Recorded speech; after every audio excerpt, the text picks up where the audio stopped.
Bismillah, kali ini kita akan membaca buku Solusi Anak Bermasalah. Baca dari cover depannya dulu ya.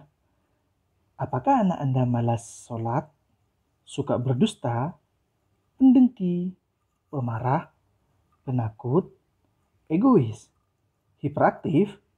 Semoga tidak. Temukan terapi praktisnya dalam buku ini. Buku ini ditulis oleh Syekh Mahmud Mahdi Al-Istambuli. Penerbitnya Zam-Zam Mata Air Ilmu. Setelah kita baca cover depannya, mari kita baca cover belakangnya. Solusi anak bermasalah. Anak Anda tidak mau sholat, suka berdusta, pemalas, egois, pemarah, hiperaktif, suka ngompol, kurang nafsu makan, atau memiliki perilaku bermasalah lainnya. Kalau begitu, inilah buku yang sedang Anda tunggu. Karakter buruk pada anak seringkali membuat cemas para orang tua dan mengusik benak mereka. Sebab anak-anak yang bermasalah pada kepribadiannya merupakan bahaya menakutkan yang mengancam masa depan keluarga dan umat. Sedangkan solusi mengatasi anak-anak bermasalah merupakan seni pekerjaan tersendiri yang membutuhkan usaha keras.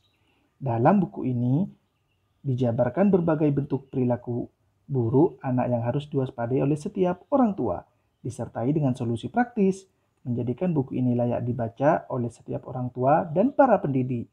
Selamat membaca. Anak tidak mau sholat. Bismillahirrahmanirrahim. Anak adalah amanah bagi kedua orang tua dan keduanya akan bertanggung jawab di hadapan Allah. Karenanya, keduanya harus berbuat yang terbaik dalam mendidiknya agar ia menjadi simpanan di dunia dan di akhirat. Rasulullah Shallallahu Alaihi Wasallam bersabda, "Idza matal insanu inqata'a amaluhu illa min thalath, shadaqatin jariyah, aw ilmin yantafa'u bihi, aw waladin shalihin yad'u lahu."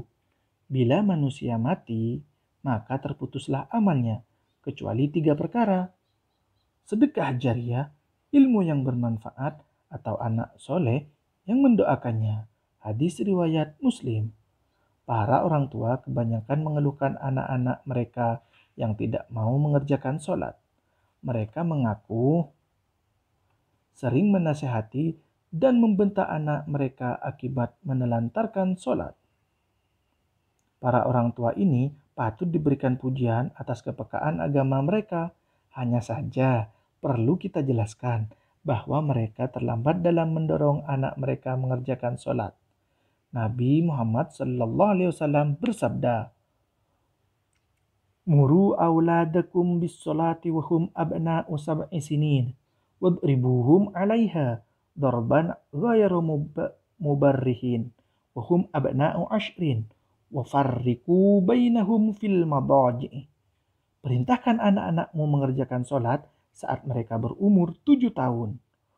Pukullah mereka dengan pukulan yang tidak menyakitkan saat mereka berumur 10 tahun dan pisahkanlah tempat tidur mereka. Hadis riwayat Abu Daud. Seandainya para orang tua melaksanakan wasiat Nabi Shallallahu Alaihi Wasallam ini, niscaya keinginan mereka akan terwujud, yakni ketekunan anak-anak melaksanakan sholat di mana ia telah terbiasa melakukannya sejak kecil, saat masih mudah dibina dan patuh. Ada juga sebab lain mengapa anak meninggalkan sholat, meski ini sudah dibiasakan sejak dirinya masih kecil, yaitu pergaulannya dengan teman yang buruk, karena orang tua tidak menyeleksi mereka atau menyekolahkan anak di sekolah-sekolah yang tidak islami. Guru-gurunya tidak bermoral dan tidak soleh. Hendaknya orang tua meningkatkan perhatian mereka kepada anak-anak sejak kecil hingga besar. Sesungguhnya tanggung jawab keduanya besar. Nabi Shallallahu Alaihi Wasallam bersabda, "Kullukum ra'in wa kullukum mas'ulun an ra'iyatihi, warrajulu ra'in fi ahlihi wa mas'ulun an ra'iyatihi." Kalian semua adalah pemimpin, dan masing-masing akan ditanya tentang yang dipimpinnya. Seorang ayah memimpin keluarganya dan akan ditanya mengenai yang dipimpinnya. Al-Hadis. Sebab berikutnya adalah lemahnya akidah anak. Sesungguhnya ini menjadi keharusan hingga seorang muslim sholat dengan membawa keyakinan agama yang benar. Akidah ini membutuhkan wawasan Islam, maka orang tua wajib memberikan bekal akidah ini untuk anak-anak mereka di sekolah dan di rumah. Seorang wali murid pernah mendatangi saya. Terjadi perbincangan antara kami seputar pentingnya perhatian para orang tua terhadap anak-anak mereka terkait pendidikan agama. Ia berharap agar saya bertandang ke rumahnya pada hari yang ditentukan guna memberikan bimbingan kepada anak-anaknya yang masih pelajar.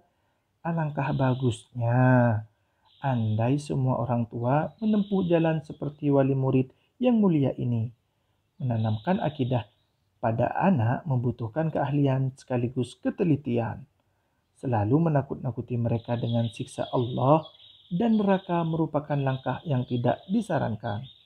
Sebaliknya, mereka harus dibentuk agar cinta kepada Sang Pencipta dan mengarahkan agar memikirkan keajaiban alam serta nikmat yang ada di dalamnya yang ditundukkan oleh Allah Ta'ala semuanya untuk manusia. Selain itu, disediakan kepada mereka semua yang disenangi jiwa dan disukai mata pada hari kiamat kelak, bila mereka termasuk orang-orang yang soleh.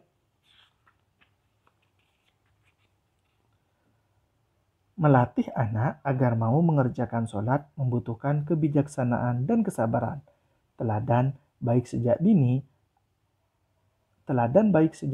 adalah sebaik-baik perkara yang memberikan faedah dalam pembicaraan ini. Orang tua yang tekun melaksanakan sholat, sudah barang tentu anak-anak akan mencontoh mereka. Dan niscaya, anak akan menjadi penyejuk pandangan mereka berdua. Alhamdulillah. Terima kasih telah meluangkan waktu untuk menonton video ini. Dan terima kasih pula telah subscribe channel ini. Semoga anak kita tidak bermasalah. Subhanakallahumma wa bihamdika asyhadu an la ilaha illa anta astaghfiruka wa atubu ilaik.